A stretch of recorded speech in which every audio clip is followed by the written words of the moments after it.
I'm Chelsea Abinante, and I am here from Vallejo, California. I started directing just a month ago. I decided I would direct a show. I've been a part of theater most of my life. When I was 5 years old, my mom made me take piano lessons, and I did not want to do piano. I wanted to do singing. And she said, well, if you do piano lessons, you can have singing lessons. And from there, it just sparked. The first time I got to perform on the stage was when I was 6 years old in the first grade talent show, and I fell in love with it. And I didn't want to do anything else the rest of my life. And I kept doing it. Every year I would audition for the talent show and sing.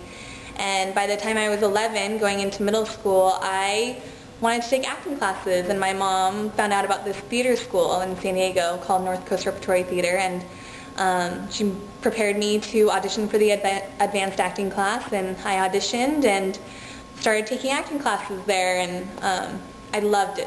Just absolutely loved it. I loved being on the stage. I loved the lights. I loved every aspect about it. Backstage, everything. And I continued to do shows. I got into my first show that I ever auditioned for, Afternoon of the Elves, and continued to audition and met a lot of failure. I didn't always succeed, and then by the end of high school I had been in over 20 shows in a time span of about 6 years. So I had been in over 20 shows, and I decided that's what I wanted to do. I wanted to continue in theater. So I prepared for college auditions, and I auditioned all over the U.S. for all different schools. And my mom drove me all the way to San Francisco, from San Diego, and to LA, everywhere I needed to go to audition for these schools for their acting programs. And I eventually chose to go to Brigham Young University, where I studied theater arts, and I studied acting. And I just continued to fall in love with it, and found out that there was a lot more to theater than just acting, and that I wanted to soon one day open a theater school. I actually found this passion for autistic children, and I really wanted to open a theater school that would dedicate towards autistic children and be therapeutic for them.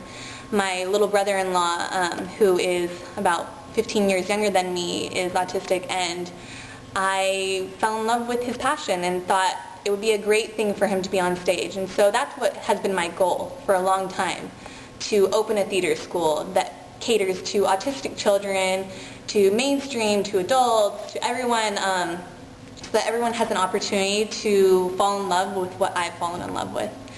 And a couple months ago I thought, well, my first step into this goal of mine would be to direct a show here in my hometown. And so I decided I'd go to Sheila Atwater, who's on the board of Vallejo Music Theater, and ask her if I could have the opportunity to direct a show. And she gave me the go-ahead. She had faith in me and let me choose the show, and I chose Crimes of the Heart, which is a show that I have known for many years, since I was 16 years old. And I love the show. I love the characters. I love the way the playwright just moved me. And I love the story, and so I thought this was a great way to start out this aspect of my career in directing.